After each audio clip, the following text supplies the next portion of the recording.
You have reached your destination. Yep.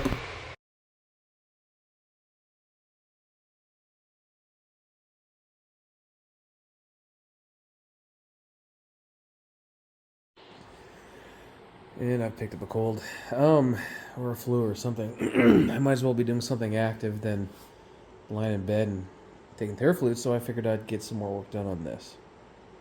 Okay. What I'm going to do is take a wire wheel and get all the surface stuff off of this thing. I'm thinking that dirt, or whatever that is there. And then I'm going to put another layer of fiberglass mat on here on the inside to give it some stiffener and some structural stability. Structural stability. And once I finish that, I'll probably go back to bed. I'll be honest.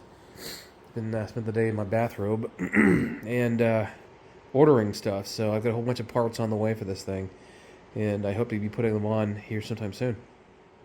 All right, I've got to be honest. Whoever made this thing just put the bare minimum of fiberglass and mat into this, and did a shit job. You can see all of these exposed strands. I've been plucking them off, and so the next layer that I put down is definitely going to make this thing stronger and stiffer. I'll get to that here in a second, but yeah, I took a lot of time, probably a good hour or so, prepping this thing for good fiberglass adhesion. So you're welcome. And that's done, almost. While I wait for this to cure, I'm going to go slog down some nighttime Theraflu. It's about 7 p.m. and I'm going to go to bed. Once this is cured, tomorrow morning, I'll get up, trim all the excess off, and plan my next stage. I'm not sure what I want to do next. Honestly, I ordered a bunch of crap and it's not here yet, so...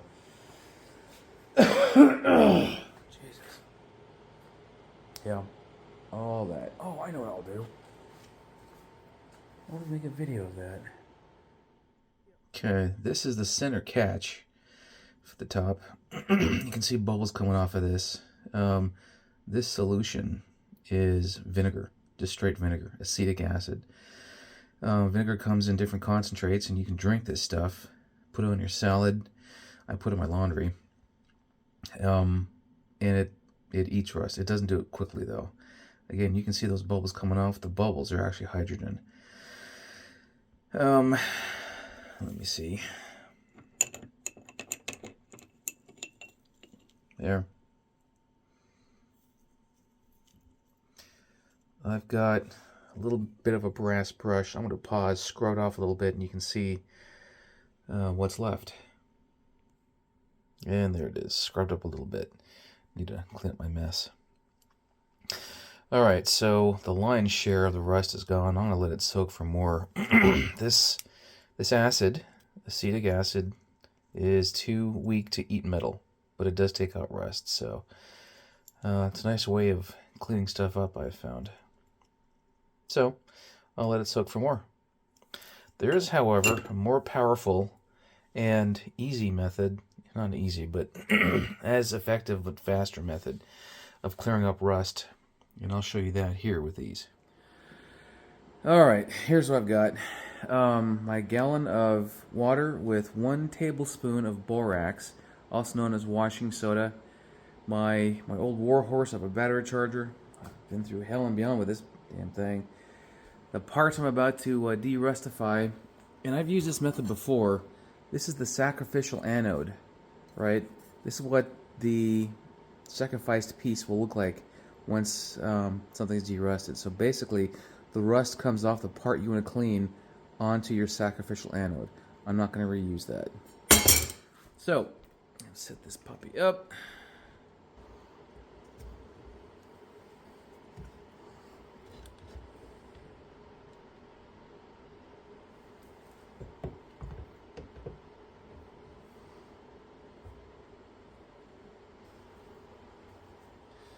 Okay, sacrificial anode in the back, the parts to be derustified in the front, they do not touch. Okay, the parts to be derustified are completely submerged, as you can see. I'm going to put the... Maybe I should unplug this first.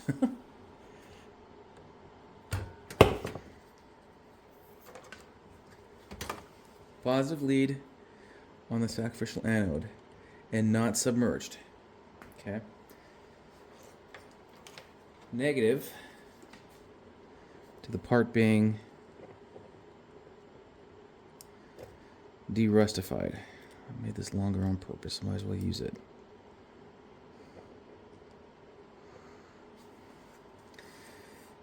Let's go with 10 amps. And then plug it in. Now, oh yeah, it starts up immediately. Take a look at that. Now, those bubbles coming off that part are hydrogen. Is hydrogen. There's not enough to worry about it. I'm not going to fill my garage up with hydrogen and blow myself up. So if you know anything about, if you don't know anything about chemistry, what's happening is current is coming through the wire here, into the parts, through the electrolytic solution, and onto the plates, and then back through the circuit, right? This is the basic method on gold plating, on chrome plating. You'll find that chrome usually has a brass substrate with chrome on top of it. And they do that with a lot of current and different acids. Unfortunately, what's left over is pretty nasty and pretty poisonous, so you have to have a special license, and it's expensive. That's why you can only find a few places that do actual chrome plating, and all of the aftermarket bumpers these days are actually stainless steel. So, I'm going to let this process go for a while. And in fact, I'll let it go pretty much in the morning. And you'll find that everything's going to be just beautifully done. Where rust has pitted this, it'll continue to have pits, but it'll be rust free. Once it's all done and finished, I'm going to spray paint it black anyway to protect it. And you'll be pleasantly surprised. Very pleasantly surprised. I did. And one more thing, I wanted to show this also. Let me get a little closer here. Right now, my battery charger is on the 10 amp. And you can see how there's a little bit of bubbles coming off, nice and easy. Watch what happens when I turn it up to 50.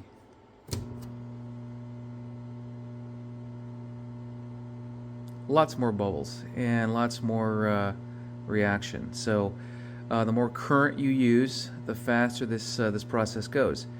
I want to point out that if you've got aluminum pieces or stainless steel, this doesn't work. And don't do it.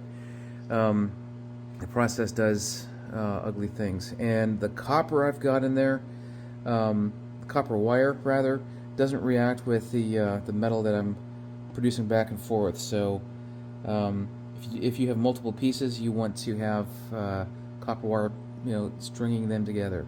And lastly, and I forgot to mention this, when you put this together, you want the battery clamps out of the solution, or they will turn into your sacrificial anode and turn rustified and pitted. So that's it. I just thought I'd give a quick update.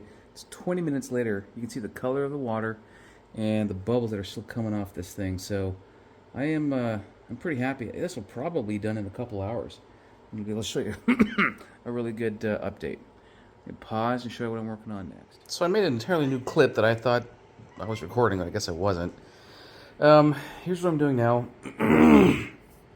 I am electing to run a continuous strip all along here, right? And I'm going to fill in that with tiger hair.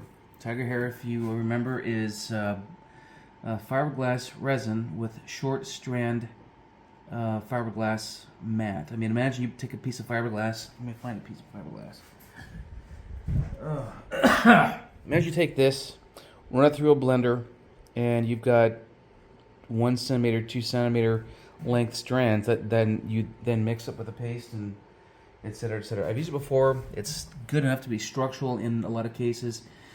Um, as you see here, I've put a bunch of reinforcing things against the boards here and on the boards so that when the tiger hair goes in there, it's going to be flush. God damn it, my head is off. It's not going to be flush. It's going to be grabbing onto those things. So it's going to add some structural rigidity to this. Okay, so I thought long and hard about what I was going to do for added structural stability and so this thing doesn't twist or bend or whatever, and this is what I came up with. And I've used this before on other projects, so it works out. If you know anything about concrete, concrete will shatter unless it's got rebar in it. If you know anything about fiberglass, you know fiberglass shatters easily unless you have some sort of reinforcing thing. Same thing with plaster. When you do your drywall, you put the mesh between the two joints and then put plaster over that. It gives some structural stability, and that's what I'm doing here, right?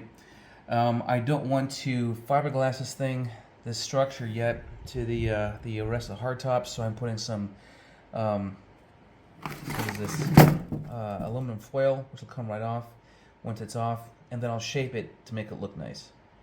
And that's it for this very second.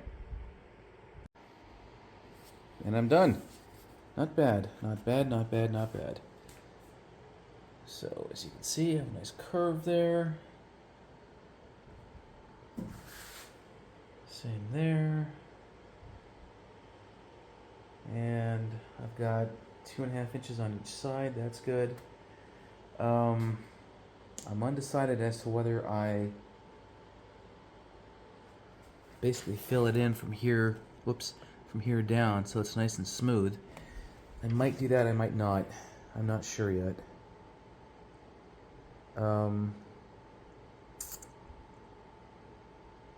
Maybe it would look nicer if I did. I don't know, I'll think about that. I want that I want that piece to be removable. If nothing else, so that when that front bow goes on, that'll be the permanent piece that gets covered up by that. But I gotta admit, it would look a little bit junky if I left it like that. You know what? Hell with it. I'm gonna fill in those. Fill it in. I'm gonna do that. Yeah. But not now. I'm gonna go to bed.